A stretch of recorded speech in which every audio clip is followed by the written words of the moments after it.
बोलिए प्रेम से श्री सद्गुरु महाराज की जय। तो हम आप सत्संग में क्यों नहीं आना चाहते जानते हैं? सत्संग में कैसे रहना चाहिए, कैसे बोलना चाहिए, कैसे चलना चाहिए, कैसे उठना चाहिए, कैसे बैठना चाहिए, किस तरह से सुचाचार का पालन करना चाहिए, सदाचार का पालन करना चाहिए, ये सब सिखाया जाता है। आजकल लोग सीखना नहीं चाहते। सीखना कौन चीज चाहते हैं? जिससे दो पैसा कमा सके, किस तरह से पैसा आए, ये चीज सीखना चाहता है। पेट के लिए लोग खूब परेशान हैं। कितना ज्यादा से ज्यादा कमा ले, कितना हम स्टैंडर्ड में रहें। पैसे कमाने का तरीका, पेट भरने का तरीका सब आदमी सीखना चाहते हैं। स्कूल कॉलेज में क्या सिखाया जाता है?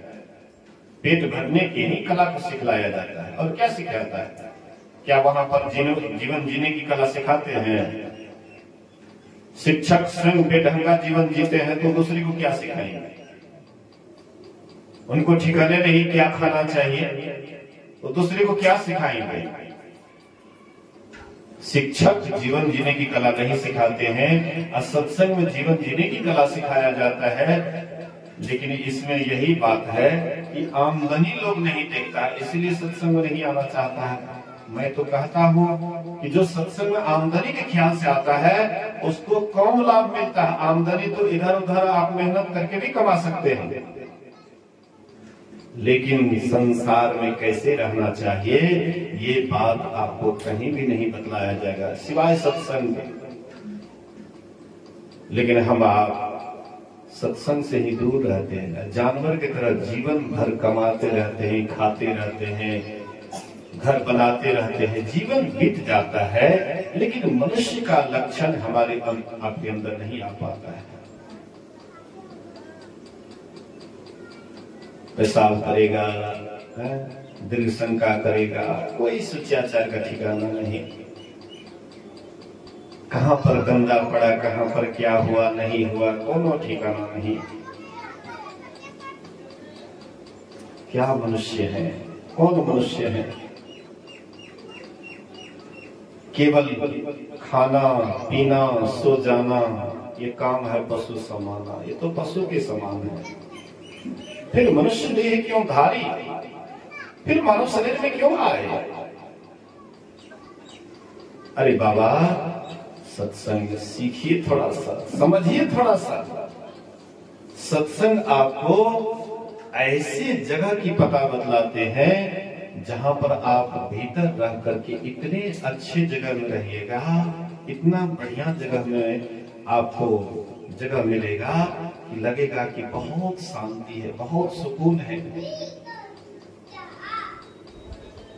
लेकिन हम आप कैसे वह जगह में जाएंगे जब तक आपका शरीर निर्मल नहीं होगा, जब तक आपका मन निर्मल नहीं होगा, जब तक आपका आत्मा निर्मल नहीं होगा, रास्ते पर आप नहीं जा सकते।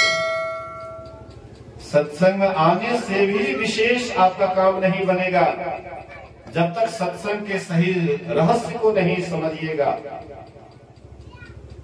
जो शरीर से साफ सुथरा नहीं रह सकता है मन से कैसे साफ सुथरा रहेगा? और जो मन से साफ सुथरा नहीं रहेगा वो उसका हृदय आत्मा कैसे शुद्ध होगा, पवित्र होगा? और जिसका हृदय शुद्ध नहीं होगा, आत्मा शुद्ध नहीं होगा, वो क्या परमात्मा को कभी पा सकता है? कदापि नहीं। परमात्मा को जानना चाहते हैं, परमात्मा को पहचानना चाहते हैं। आप कहिएगा कि क्या जरूरत है हमको परमात्मा को पहचानने से? परमात्मा को जानने से क्या हमको लाभ मिलेगा? आप अभी संसार को पहचानते हैं तो आपको क्या लाभ मिलता है? थोड़ा विचार कीजिए।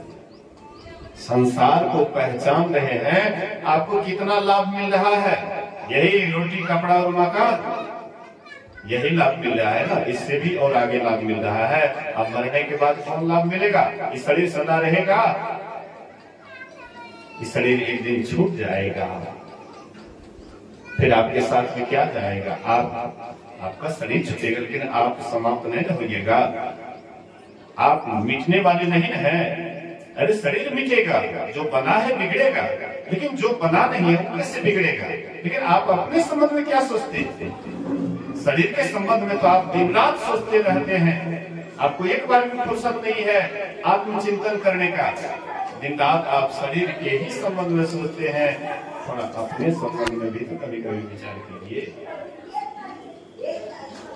हम कौन हैं? हमारा शरीर नाश हो जाएगा तो हम कहां जाएंगे? क्या शरीर के रहने से ही हमारा अस्तित्व है? शरीर समाप्त हो जाएगा तो क्या हमारा अस्तित्व खत्म हो जाएगा? बिल्कुल। हमारे अस्तित्व पर शरीर टिका हुआ है, न कि शरीर के अस्तित्व पर हम टिके हैं। हमारे कारण शरीर है। हम शरीर से निकल जाएंगे, शरीर तुरंत नष्ट भ्रष्ट हो जाएगा, समाप्त हो जाएगा, मिट जाएगा। लेकिन हम अपने पर कभी भी विचार नहीं करते हैं। हम अपने संबंध में कभी सोचते तक नहीं है। हम तो केवल दूसरे के ही संबंध में, शरीर के ही संबंध। शरीर भी आपका दूसरा ही है, ये आपका शरीर नहीं है। इसीलिए आपको शरीर दिया है और आपका शरीर छीन लेंगे। कब तक इसको संभालिएगा? कब तक इसको रखिएगा?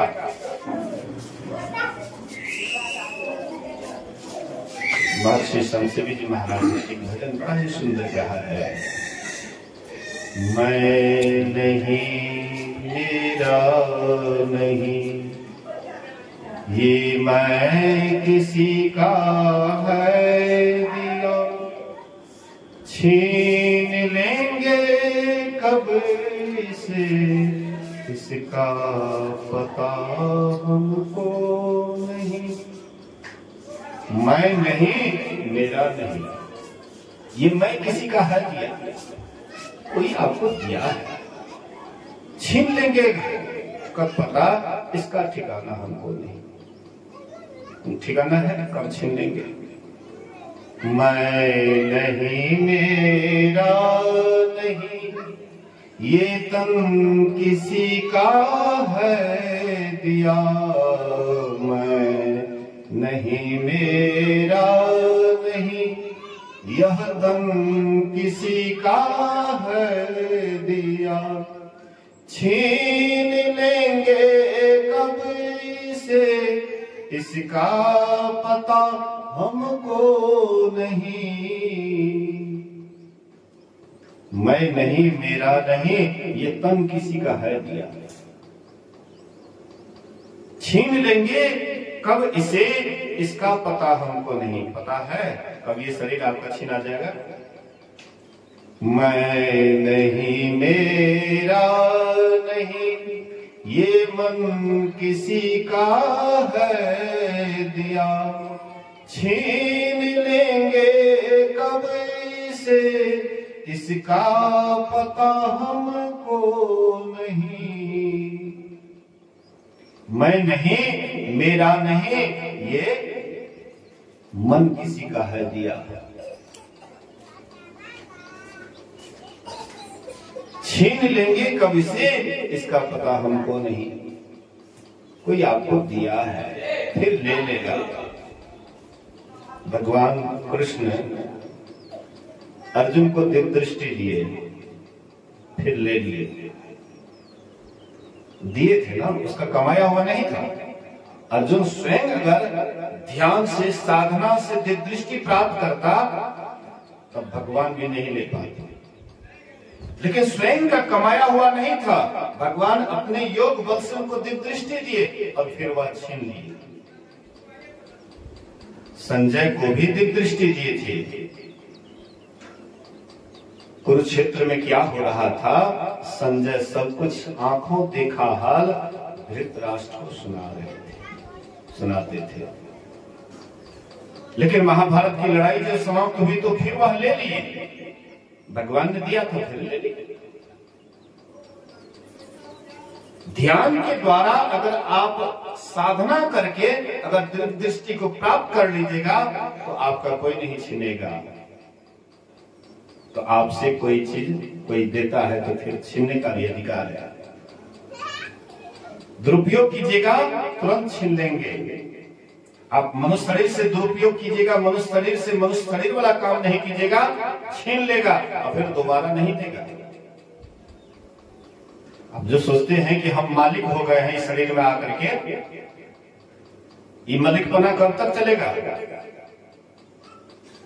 अरे जिसका मालिक होना चाहिए उसका तो आप मालिक हो नहीं पाते। मन का मालिक बनिए ना, अगर है तो मन का मालिक बनिए, मन को बस में कीजिए। लेकिन मन तो आपका शैतान की तरफ फिर रहा है। मन पर तो आप काबू पा नहीं रहे हैं, लेकिन जिस पर काबू नहीं पाने का उसी पर काबू पाने का। देखिएगा, जब पति को गुस्सा आता है तो पत्नी को पीटता है, सोचता है कि हम इसके मालिक हैं, पत्नी के हम मालिक हैं। गुस्सा आया, कहीं कोई दोस्त आया, गुस्सा आया, बस पत्नी को पीट दिया। अब पत्नी को जब वह गुस्सा आती है कि पत्नी हमको पीटा है, तो किसके ऊपर गुस्सा झाड़ती है? तो देखता है कि बच्चा कब गलती करता है, कहीं गलती किया तो तड़ाक तड़ाक देने लगा। पति को गुस्सा आया तो पत्नी पर, अब पत्नी का गुस्सा आया तो बच्चा पर। बच्चा को जब गुस्सा आता है तो कौन चीज को तोड़ फोड़ देता है, किसी को मार तो नहीं सकता है, तो कोई सामाने को तोड़ दिया। आपको जिस पर मालकियत करना चाहिए उस पर आप मालकियत नहीं कर रहे हैं। आपका मन बेलगाम वाला घोड़ा है, आप इसमें कभी लगाम नहीं लगाते। ये घोड़ा कहां से कहां आपको ले जा रहा है, आपको स्वयं भी पता नहीं रहता है, कहां से कहां लेकर के चला जाता है और किस गड्ढे में आपको गिरा देगा इसका भी ठिकाना नहीं है। दिन रात तो आप गड्ढा में गिर ही रहे हैं। विषय रूपी गड्ढा बहुत तैयार है और उसमें हम दिन रात गिर रहे हैं, लेकिन फिर भी हम गड्ढे में ही गिरने का दिन रात प्रयास करते हैं, गड्ढे से ऊपर होने का प्रयास नहीं करते हैं, मन पर लगाम नहीं लगाते हैं, मन को काबू नहीं करते हैं। मन काबू कैसे होगा? जहां जिस जगह में मन काबू होगा उधर तो हम जाना नहीं चाहते हैं, और जिधर मन बेकाबू होगा उधर ही जाना चाहते हैं। संत महापुरुष कहते हैं, विचारो थोड़ा सा। अगर तुम चाहते हो विवेक, अगर तुम चाहते हो कल्याण का मार्ग, अगर तुम चाहते हो सदा के सुख में जाएं, अभी तुम यहीं पर सुखी हो सकते हो, मरने के बाद नहीं कि कहीं मरेंगे तो कहीं और जगह जाएंगे वहां जाकर के सुखी होंगे, नहीं। अभी और यहीं पर तुम सुखी हो सकते हो, लेकिन वह जगह भी तुम्हारे पास ही है, लेकिन उस जगह पर तुम रहोगे नहीं, उस जगह पर तुम रहना नहीं चाहोगे। उस जगह पर रहने के लिए आपको शरीर से शांत रहना पड़ेगा, मन से शांत रहना पड़ेगा, बुद्धि से शांत रहना पड़ेगा। संसार में रहते हुए भी आप परम शांति को पा सकते हैं। हम लोगों के मन में होता है कि चलो भाई मरने के बाद कोई शांति वाला जगह होगा, मरने के बाद कहीं देखेंगे कोई होगा अच्छा जगह, मिलेगा स्वर्ग, वहां जाकर के सुख भोगेंगे। अरे भैया, यहाँ पर ही तुम्हें स्वर्ग मिला है, लेकिन तुम इस स्वर्ग का तुम सुख भोग नहीं सकते हो, और कहाँ जाओगे स्वर्ग का सुख भोगने के लिए? साव व्यवस्था परमात्मा आपके भीतर में कर दिया है, लेकिन वो भीतर में आप कभी झांकिएगा नहीं, कैसे पता लगेगा? आपके पास में सुख का खजाना है, लेकिन वह खजाना के पास जाइएगा नहीं, कंगाली मिटेगी कभी। सब दिन कंगाल बन करके ही रहिएगा, अशांत ही रहिएगा। अशांतस्य कुतो सुखम, जहाँ अशांति वहाँ कहाँ सुख है? जहाँ शांति है वहीं पर सुख है, लेकिन शांति कहाँ है? मरने के बाद। अरे बाबा, यही शरीर में शांति है। तुम अपने आप में स्थिर हो जाओ ना, तुम अपने आप में स्थिर हो जाओ ना, कहाँ मन को दौड़ा रहे हो? कहाँ दौड़ा रहे हो, कहाँ जाओगे, क्या मिलेगा? कभी किसी को कुछ मिला है दौड़ने से? मन को दौड़ाने से आज तक किसको क्या मिला है पता कीजिए, लगाइए। रावण का मन भी बहुत दौड़ रहा था धन के पीछे, काफी दौड़ रहा था, 3 लोग का विजेता हो गए। अंत में क्या मिला रावण को? जहां जाना चाहिए वहां रावण गए नहीं, जहां नहीं जाना चाहिए वहां ही गया। रावण 2 के ही पीछे गया, कंचन कामिनी 2 के पीछे गया। कंचन भी खूब हो गया, सोने के महल रुपए की छाजा, एक पर एक सुंदरी भी थी, तो पर भी मन नहीं माना, तो पर भी सीधा को चुरा कर गया। जो भी देखते थे बढ़िया उसी को लेकर के आ जाते थे। सुंदरता से मन कभी भरता है क्या? विषय से मन कभी भरता है क्या?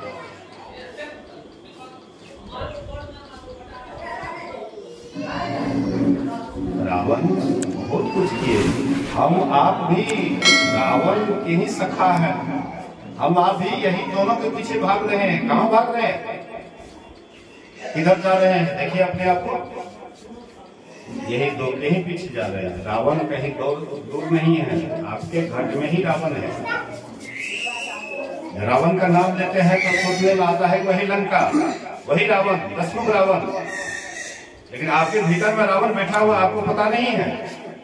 और दिन रात आपको रावण की तरफ बदनाम कर रहा है, लेकिन फिर भी वह रावण को ही हम दिन रात सहयोग दे रहे हैं कि तुम बहुत अच्छा करते हो। कंचन के पीछे दौड़ता है, हम आप मन रूपी रावण को खूब साधते हैं, बहुत अच्छा। कामने के पीछे दौड़ता है, हम आप उसको बहुत साहस देते हैं, बहुत बढ़िया काम कर रहा है। कहां जा रहे हैं? रावण कहां जा रहा था? आप जिधर जा रहे उधर तो रावण जा रहा था। रावण की बदनामी हुई, राम दोनों से अलग था। राज्य करते हुए भी वे उसमें फंसा हुआ नहीं था। राजकुमार था, बाद में राजा भी बना, लेकिन वह कंचन कामनी से ऊपर उठा हुआ था, क्योंकि भीतर में कुछ पा रहा था, कुछ आनंद मिल रहा था राम को। राम ने वह आनंद को चखा, और हम आपके भीतर में भी वह आनंद है। भगवान बनने का गुण सबके अंदर में है। राम भगवान हो गए, कहां जाकर के अपने भीतर में अपने आप को समते सिमटाव में गए। राम भगवान हो गए, आप भी भगवान हो सकते हैं। आप में रत्ती भर भी कमी नहीं है। सबके अंदर वह सारा शक्ति विद्यमान है, लेकिन वह शक्ति को हम आप नहीं जानने के कारण साधारण बने हुए। हम क्या है? हम तो साधारण हैं। अरे क्यों आप साधारण हैं? आप साधारण वाला काम कर रहे हैं, इसीलिए आप अपने को साधारण मान रहे हैं। विशेषज्ञ जो काम किया हुआ काम कीजिए, आप विशेषज्ञ हो जाइएगा। विशेषज्ञ कहां? बाहर जाकर के विशेषज्ञ हुआ, पूज्य हुआ बाहर जाकर के। राम कहां गए थे? बाहर जाकर के पूज्य हुए, अपने भीतर में गए थे, अपने अंदर में गए थे, इसलिए राम पूज्य हुए। कृष्ण कहां गए थे? अपने भीतर गुरु से युक्ति लेकर के अपने भीतर गए, अपने भीतर में गोता लगाए, अपने भीतर के सुख शांति को चखा, और उसको चख करके उसमें निमग्न दिन रात रहते थे, इसीलिए भगवान। हम आप उस आनंद को चखे नहीं हुए, इसलिए कहते हम तो साधारण हैं। साधारण वाला काम कीजिएगा, साधारण होइएगा। महापुरुष वाला काम कीजिएगा, आप भी महापुरुष हो जाइएगा। महापुरुष बाहर नहीं होइएगा, अंदर होइएगा। अंदर जाइए, आप तो सम्राटों के सम्राट हैं। आप में कोई भी कमी नहीं परमात्मा ने छोड़ा है। परमात्मा बनाने वाले सबके अंदर में वही शक्ति भर दिया है जो परमात्मा में शक्ति है। जो परमात्मा में शक्ति है वही शक्ति हम आपके अंदर में भरा हुआ है, लेकिन अफसोस है उस शक्ति को हम कभी उघाड़ते नहीं हैं, उधर झांकते नहीं है, और देखने से उस शक्ति को देखने से डर लगता है कि उधर जाएंगे कहीं हमारा संसार खो गया तो, संसार खो गया तब क्या होगा। अरे बाबा, संसार ये जो है ना, संसार आप नहीं थे तब भी था, आप हैं तब भी संसार है, आप नहीं रहिएगा संसार तब भी रहेगा। लेकिन संसार में आए, लेकिन अपने आप को परख नहीं कर पाए, अपने आप को नहीं पहचान पाए, दूसरे को ही जानने में हमारा जीवन खप गया, दूसरे को ही पहचानने में हमारा समय चला गया। अंत में क्या होगा, पछताने के सिवा और कुछ भी मिलेगा हाथ में। इसलिए सोचिए, विचारिए, इतना सुंदर शरीर मिला है। सुंदर कहने का मतलब रूप से सुंदर नहीं, इसमें सारा गुण भरा हुआ है। मनुष्य शरीर में सारा गुण भरा हुआ है। आप जैसे गुण भरने का जिंदा प्रयास कीजिएगा, धीरे धीरे वही गुण बन जाएगा। आप सर्वशक्तिमान हैं, लेकिन सर्वशक्तिमान है आप कैसे आपको पता लगेगा। इसके लिए कहते हैं विवेकी बनिए। आपके अंदर में विवेक होना चाहिए, सही गलत का पहचान होना चाहिए, असल सत्य का पहचान होना चाहिए। अगर ये पहचान नहीं है तो आप विवेकी नहीं हैं। सत्संग करते हुए भी अगर सत्य असत का सही निर्णय नहीं जानते हैं तो आप नहीं है विवेकी। इसलिए और विवेकी के लिए क्या कहते हैं, शास्त्र भार है, और रागी के लिए ज्ञान भार है। मतलब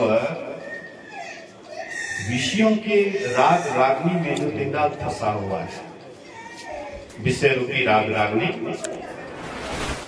किसी को काम का राग है, उसको ज्ञान सुनाइएगा अच्छा लगेगा। युवक युवती को काम का राग उसके अंदर चढ़ा हुआ है, उसको अगर ज्ञान की बात कीजिएगा तो सुनवे नहीं करेंगे। क्यों सुनेंगे? वही राग उनके अंदर भरा हुआ है। वो राग जब तक साफ नहीं होगा तो ज्ञान की बात तो सुनने में उसको फीका लगता है। हमारा आपका शरीर बूढ़ा भी हो जाता, फिर भी राग रागनी में फंसे रहते हैं, फिर भी हम ज्ञान को अनसुनी करते हैं। रागी के लिए ज्ञान भार है। अशांत मनुष्य के लिए मन भार है। जो अशांत है, जिसका मन शांत नहीं है, अशांत है, उसको मन भार है। जो आत्मज्ञानी नहीं है उनको शरीर भार है। आत्मज्ञान अपने आत्मा का ज्ञान नहीं है, अमरता का ज्ञान नहीं है, उनको शरीर भार बुझाता है। इसलिए ऋषि महर्षि कहते हैं, थोड़ा इस पर विचार कीजिए। हम लोग अभी सुन रहे थे, मोक्ष द्वारे द्वारपालास चत्वारः परिकीर्तिताः शमो विचारः संतोषः चतुर्थः साधु संगमः। कहते हैं मोक्ष के द्वार पर 4 द्वारपाल रहते हैं। मोक्ष के द्वार पर मतलब आप छुटकारा में जाना चाहते हैं, आप सदा की शांति को पाना चाहते हैं, ईश्वर परमात्मा का दर्शन करना चाहते हैं, सदा के सुख को पाना चाहते हैं। कहते 4 द्वारपाल हैं मोक्ष के द्वार पर। शम, विचार, संतोष, साधु संग। साधु संग नहीं कीजिएगा, विवेक नहीं होगा। अच्छा बुरा का विचार नहीं कीजिएगा तो फिर आप आगे नहीं बढ़ पाइएगा। संतोष जब तक आपको नहीं होगा, जितना ही है उसी में संतोष। कमाना खाना जीवन भर है, लेकिन जितना ही है उसी में संतोष, तब आप आगे बढ़िएगा। एक एक भक्त को देखिए ना, बड़ी संतोषी, जितना ही हुआ उसी में एकदम परम संतुष्ट। सम विचार, संतोष, साधु संग, ये 4 मोक्ष के द्वार पर 4 द्वार पर है। चारों से मिले बगैर आप परमात्मा की तरफ नहीं जा सकते। इसलिए बराबर सत्संग कीजिए, सत्संग से बहुत आपको ज्ञान मिलेगा। सत्संग भी बेमन से नहीं, अंदर मन से कीजिए। जो बात को सुनिए उसको गहराई से विचार कीजिए, चिंतन कीजिए और उस पर चलने का कोशिश कीजिए। तभी देख लीजिए, विद्यते हृदय ग्रंथिश छिद्यन्ति सर्व संशया छिद्यन्ते चास कर्माणि तस्मिन् दृष्टि परावरे। परे से परे को देख लेने पर आपके हृदय का गांठ गिरा खुल जाता है। हम आपके पास जड़ और चेतन का गांठ पड़ गया, गिरा पड़ गया, जड़ चेतन का गांठ पड़ गया। यद्यपि ये मिथ्या है, यद्यपि जड़ अलग है, चेतन अलग है, लेकिन जड़ के साथ जो मिल गया है तो इसको लगता है, ये ग्रंथि लगता है कि सही है। जड़ चेतन की ग्रंथि पड़ गई, यद्यपि मृषा छूटत कठिनाई। आप कौन है? चेतन है। शरीर क्या है? जड़ है। तो आप अपने को क्या मानते हैं? हम चेतन हैं, ये शरीर जड़ है, शरीर अलग है। कहते नहीं, हम ही शरीर है। तो आप अपने को शरीर मानते हैं कि हम शरीर हैं, लेकिन शरीर आप नहीं है। शरीर में आप हैं, चेतन आप हैं, जड़ नहीं है। लेकिन जड़ के साथ जो मिल गया है, यद्यपि मिथ्या है, झूठा है, लेकिन छूटत कठिनाई से छूटने में बड़ा कठिनाई हो जाता है। लेकिन जिधर जाकर के छूटिएगा, उधर अगर जाइएगा नहीं तो कैसे छूट पाइएगा? उधर जाने के लिए ही संत महापुरुष कहते हैं अंतर साधना करो, ध्यान करो, अपने भीतर में चलो, अपने अंदर चलो। हम आप बाहर चलते हैं, बाहर दौड़ते हैं, खूब दौड़ लगाते हैं बाहर, लेकिन बाहर में दौड़ने से आज तक कोई मंजिल को पाया है क्या? अपने भीतर में चलिए। आप तो दिन रात अपने भीतर में चलते हैं। जब हम नींद में जाते हैं तो अपने भीतरे में चलते हैं, बाहर में चलते हैं। अभी हम लोग जगे हुए हैं 14 इंद्रियों के साथ हैं। 14 इंद्रियां के हम आप साथ में हैं। अभी हम जगे हुए हैं, 14 इंद्रियां साथ में हैं। 5 ज्ञान की इंद्रियां, आंख, कान, नाक, जिह्वा, त्वचा, ये 5 ज्ञान की इंद्रियां। 5 कर्म इंद्रियां, हाथ, पैर, गुदा, लिंग, मुंह, ये 5 कर्मेंद्रियां। 4 अंतःकरण की इंद्रियां, मन, बुद्धि, चित्त, अहंकार, ये कुल मिलाकर के 14 इंद्रियां। ये 14 इंद्रियों के साथ जागृत अवस्था है। जब हम जागृत से स्वप्न में जाते हैं, कंठ में नीचे उतरते हैं, जब नींद में जाने लग जाते हैं तो जागृत से स्वप्न में जाते हैं तो ये 10 इंद्रियां बेखबर हो जाता है। आंख है लेकिन आंख से देख नहीं पाते। कितना आदमी खुले आंख सोते हैं? बोलिए श्री सद्गुरु ना।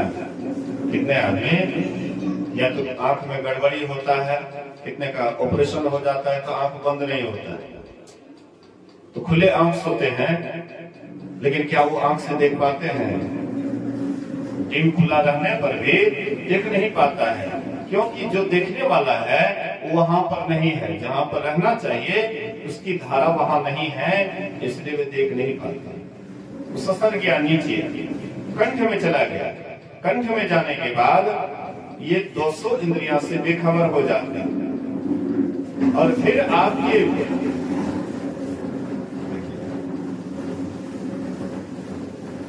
बोलिए श्री सद्गुरु महाराज की।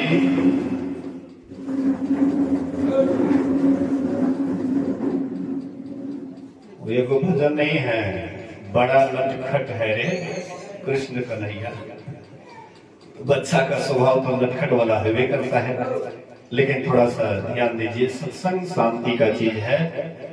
बोलिए श्री सद्गुरु। तो जागृत से जब हम स्वप्न में जाते हैं तो वहां पर 4 इंद्रियां, अंतःकरण की इंद्रियां के साथ हम हाथ रखते हैं, मन, बुद्धि, चित्त, अहंकार। उससे और जब नीचे ससरते हैं, जहां पर बेहोशी हो जाता है, बिल्कुल कोई होश आवाज नहीं करता है, सपना भी नहीं देखते हैं, नीचे जाने के बाद तो वहीं पर होता एक ही इंद्रियां होती है जिसको हम कहते हैं चित्त। अनुभव कौन करता है? जैसे आप सो जाते हैं, सोने में आपको बहुत अच्छा लगा, सोने में तो अच्छा लगने करता है, नहीं अच्छा लगता है। देखिए तो नवयुवक नवयुवती सबको आराम से सोए हुए रहते हैं, दिन उग भी जाता है फिर भी सोए रहते हैं, मतलब उसको कोई सुख मिल रहा है और कोई इंद्रियां है वहां पर अनुभव करने वाला, यहाँ पर हमें बड़ा सुख। उस समय में तुमको पता नहीं लगता है, लेकिन वे जब जग जाते हैं तब उसको पता लगता है कि आज हमने आराम से सोया, बहुत चैन मिला। ये जो अवस्था है, 3 अवस्था, आंख से नीचे की अवस्था है और ये अज्ञान की अवस्था है। जड़ में आप अपने को जड़ मान करके जड़ में ही आप विकास रहते हैं, ये नीचे दर्जे की है, अज्ञान की अवस्था है। और थोड़ा सा अगर आप संतों से युक्ति जान करके ध्यान में थोड़ा सा अगर ऊपर उठ जाइए तो यहाँ पर आप जीव के साथ रहते हैं, मन और चेतन दोनों मिला हुआ है। कैसे? जैसे दूध में घी है, वैसे मन और चेतन मिला हुआ है, जीव और मन का मिलन दूध और घी के समान है। तो जैसे आप ये 3 अवस्था से ऊपर उठते हैं, आप तुरीय अवस्था में जाते हैं, तो वहां पर आपके साथ में केवल मन और जीव यही रहता है। जीव और मन ये आपके साथ रहता है, और थोड़ा सा ऊपर उठते हैं तो वहां पर केवल आत्मा ही, जीव ही रहता है, बाद बाकी ये सब इंद्रियां से आप छुटकारा हो जाते हैं सब कमल में। इससे ऊपर उठते हैं त्रिकुटी में, और उससे जब ऊपर उठते हैं भंवर गुफा, शून्य महाशून्य आदि टपते हुए अंत में सतलोक में जाते हैं, और वहां पर चेतन का सही पहचान होता है, और वहां पर चेतन के साथ परम चेतन का भी अनुभूति होती है, दर्शन होता है। चेतन के भी जो चेतन है वह दोनों में थोड़ा अंतर बच जाता है। जैसे शीशे की अलमारी में कोई सामान रखा हुआ है तो आप बाहर से देख लेते हैं, इसी तरह से चेतन शरीर में जाने के बाद आप में परमात्मा में थोड़ा सा फासला रह जाता है, और उसको भी जब आप टप जाते हैं, चेतन को भी टप जाते हैं, तो आप चेतनमय ही हो जाते हैं, परमात्मा को पा करके परमात्मा मय हो जाते हैं। इसलिए महापुरुषों ने कहने की कृपा की कि बाहर में कितना हूँ दौड़ोगे, कितना हूँ भटकोगे, मंजिल कभी प्राप्त नहीं होगा। मंजिल पाना चाहते हो, अपने को पाना चाहते हो, हम आप विषय में जो जाते हैं और विषय में जो सुख लगता है वो किसका सुख है? किसी दूसरे का। मान लीजिए पति पत्नी का संजोग होता है, लेकिन वो किसका सुख है? किसी को पति से सुख मिलता है, किसी को पति से सुख मिलता है। अरे आप ही के कारण आप वहां पर मौजूद रहते हैं, आप ही के कारण वहां पर सुख बुझाता है। सुख कोई दूसरा कोई नहीं है, आप ही सुख के स्थान हैं। आप अपने से वहां पर विस्मृत हो जाते हैं, आप अपने से अलग हट जाते हैं, इसलिए आप ही सुख के खजाने हैं, कोई दूसरा नहीं। अपने आप को जानिए, अपने आप को पहचानिए। अपने आप को जानने पहचानने के लिए बाहर भटकने की कोई आवश्यकता नहीं है। आप अपने भीतर में चलिए, अपने अंदर में चलिए।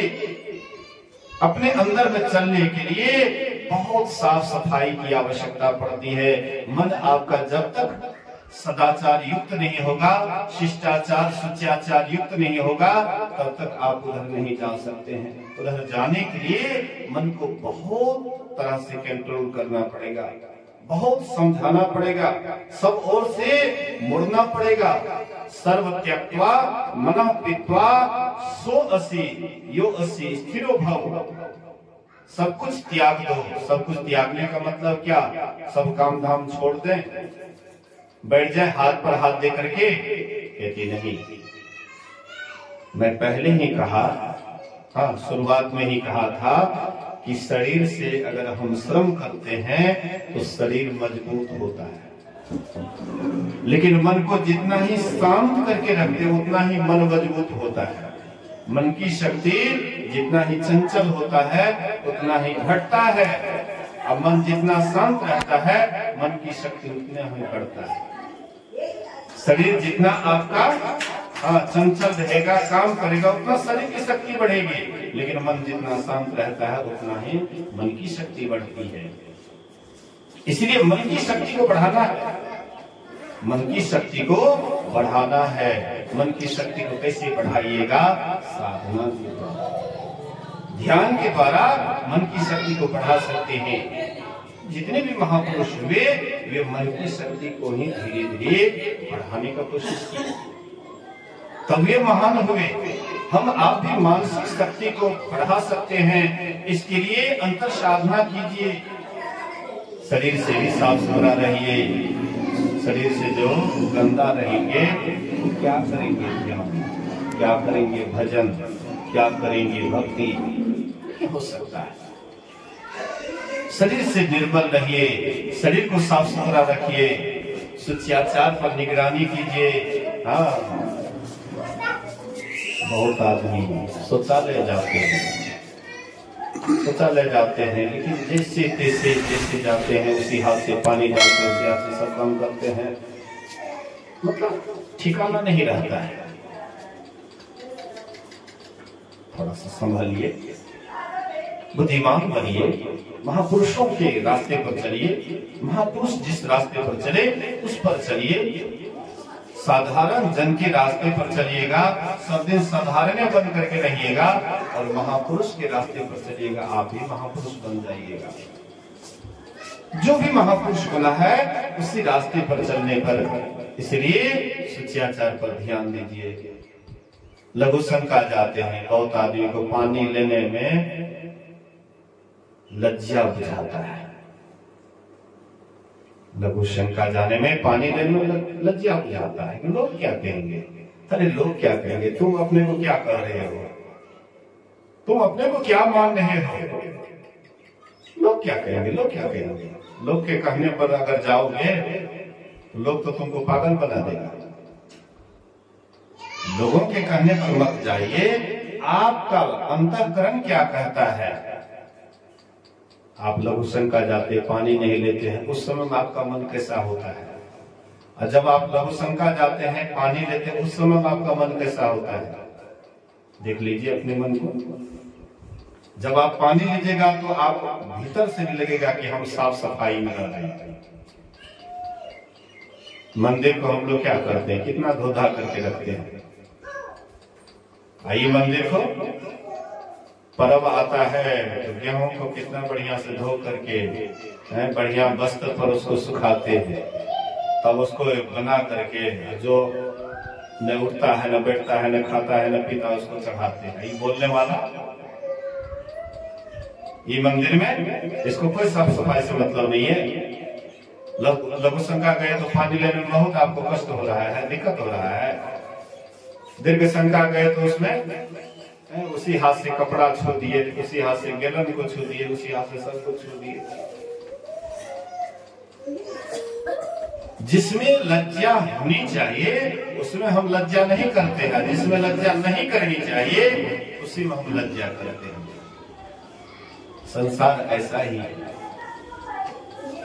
जिस बात से लज्जा करनी चाहिए, गलत शब्द आपके मुंह से निकलता, उस समय लज्जा होनी चाहिए, न कि अच्छे कामों से। अच्छे काम से कभी लज्जा नहीं कीजिए, बुरे काम से लज्जा कीजिए, गलत काम से लज्जा कीजिए, लेकिन जो अच्छा काम है उससे लज्जा नहीं कीजिए। तो आप सदाचार का पालन कीजिए, शिष्टाचार का पालन कीजिए, बड़े का आदर कीजिए, सुचियाचार का पालन कीजिए। दीर्घ संख्या जाते हैं तो कैसे पानी लेना चाहिए तरीका सीखिए। लघु संख्या जाते हैं तो कभी पानी लेकर के जाइए। साफ सफाई में हरदम रहिए।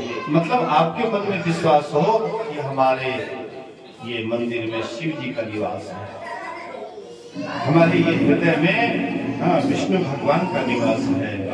हमारे यहाँ हृदय के मंदिर को बिल्कुल साफ सफाई करके रखिएगा तो परमात्मा निश्चित रूप से इसमें रहेंगे। न इसको गंदा बना करके रखिएगा तो कैसे परमात्मा रहेंगे। गंदा जगह में कौन जाता है? भूत प्रेत रहता है। जहाँ पर लेटरिन पेशाब वाला जगह होता है तो भूत प्रेत का वही निवास होता है। जहाँ पर साफ सुथरा जगह होता है वहीं पर भगवान रहता है। तो आप इस शरीर को क्या बना रहे हैं? मंदिर बना रहे हैं या बसबिट्टा बना रहे हैं?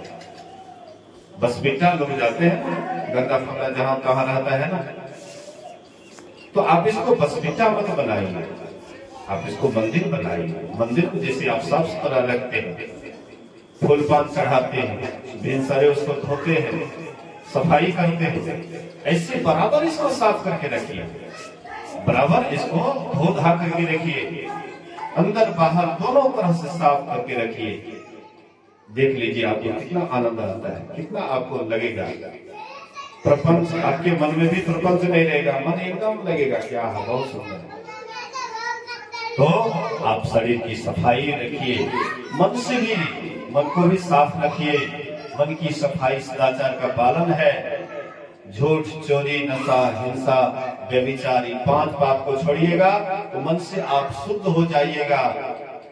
शरीर से शुद्धि के लिए शिष्टाचार का पालन, मन की शुद्धि के लिए सदाचार का पालन, और इस तरह से अगर आप तन से शुद्ध रहिएगा, मन से शुद्ध रहिएगा, आप जहां भी रहिएगा आपके भीतर में परमात्मा का चिंतन ज्यादा होगा।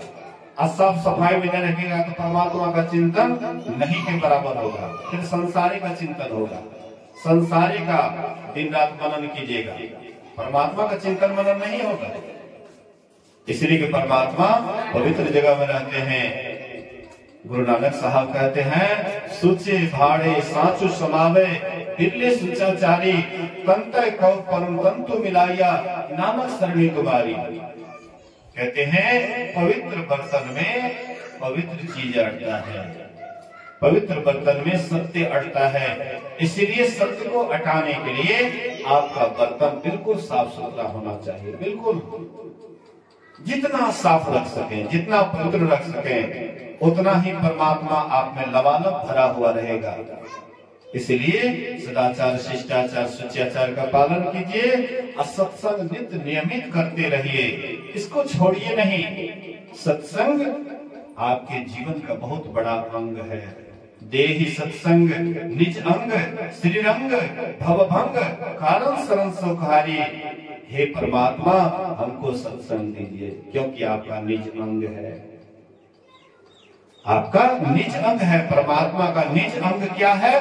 सत्संग है। सत्संग से लागी रहो रे भाई, तेरी बिगड़ी बात बन जाएगी।